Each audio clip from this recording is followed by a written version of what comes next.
Hello friends, जय जगन्नाथ। मो video को आपण मानक स्वागत। चलते आरंभ करवा आज वीडियो। सकाल सकाल मु उठिया पूर्वर ही बापा बजार चूना माछ नहीं आसते आ मम्मी ताको एमती ही गोटी गोटी कर बाछि देइथिला। तापर ता देहरे लुण आ हळदी गुंड दे मु ताको भल भाबरे गोळी देइथिली। गोळी सारिया पर बेसर पई मु नेइथिली धळा सरिष, कळा सरिष, जीरा, पियाज और रसुण। ताको बाटी सारला पर मु एबे आस्तली बाडी को आ मु बाडी रो गोटे सुंदरिया कदली पत्र काटी देइथिली। एटे लुण हळदी मिसै थिया कंचा माछ देहरे मु पकेइथिली बेसर, हळदी गुंड, लंका गुंड, लुण, से धनिया पत्र, कटई थिया पियाज, कइया मुंडा और सोरिष तेल को भल भाबर गळाई देइथिली।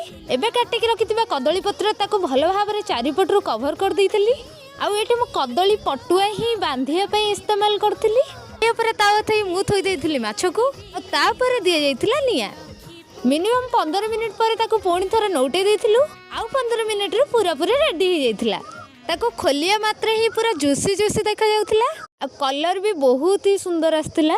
मु फटाफट बाड़ी देइथिली पखाळे भात, आलू भर्ता, आलू भजा, माछ बेसर, आंब सहित चूना माछर पत्र पोड़ा। आउ किछ कहिया को पड़िबो ना, आपण माने आपे आपे ही बुझी जिवे केमिति लागुथिबो। अले एत्ते टेस्ट जे मु पार्टी रे भी कहिया को चाहूनी, मु कहि भी परिबिनी।